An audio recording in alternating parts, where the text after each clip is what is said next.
Observemos ahora los músculos que producen movimiento en el carpo. Hay 3 flexores y 3 extensores.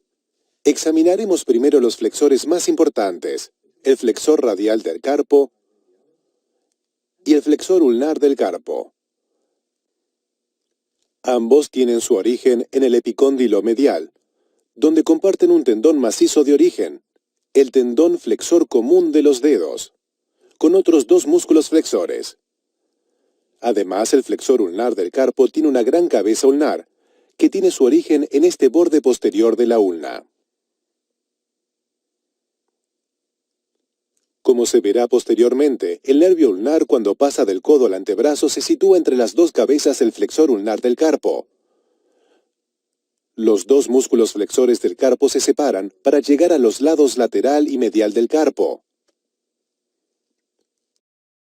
El flexor radial del carpo pasa a través de un túnel ligamentoso profundo y termina insertándose en la base del segundo metacarpiano. El flexor ulnar del carpo se inserta en el hueso pisiforme y en el gancho del hueso ganchoso. Del pisiforme, la tracción del flexor ulnar del carpo es transmitida al hueso ganchoso y a la base del quinto metacarpiano, mediante 2 fuertes ligamentos, el pisiganchoso y el pisimetacarpiano. Cuando los 2 flexores del carpo actúan simultáneamente, producen flexión del carpo. Cuando actúan separadamente, los flexores ulnar y radial contribuyen a la aducción y a la abducción, respectivamente. Situado entre estos 2 principales flexores del carpo está el tercero muy pequeño, el palmar largo. Se origina también en el epicóndilo medial, como los otros 2.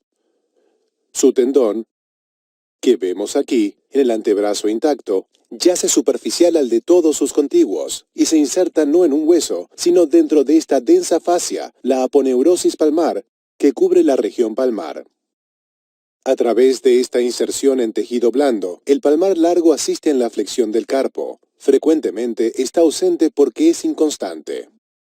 Ahora vayamos a la parte posterior del antebrazo y examinemos los extensores del carpo. Se muestran aquí el extensor largo radial del carpo, el corto y el extensor ulnar del carpo. El braquiorradial, que va de aquí hasta aquí, se ha retirado en esta disección. El músculo extensor radial largo del carpo se origina en la cresta epicondílea lateral, justo por debajo del braquiorradial.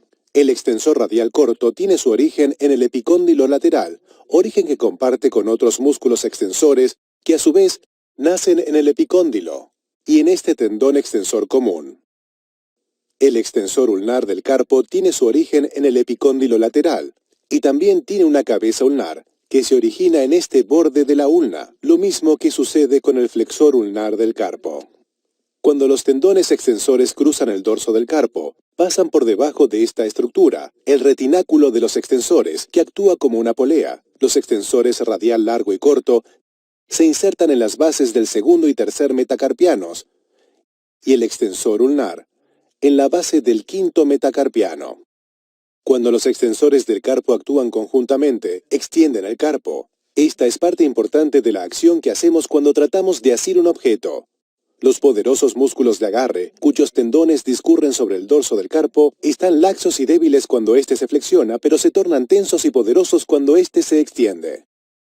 Cuando los extensores radiales o el extensor ulnar se contraen por separado, asisten en la abducción y la aducción del carpo respectivamente. Esto lo hacen en conjunto con los músculos flexores del carpo correspondientes, ya sean radiales o ulnares.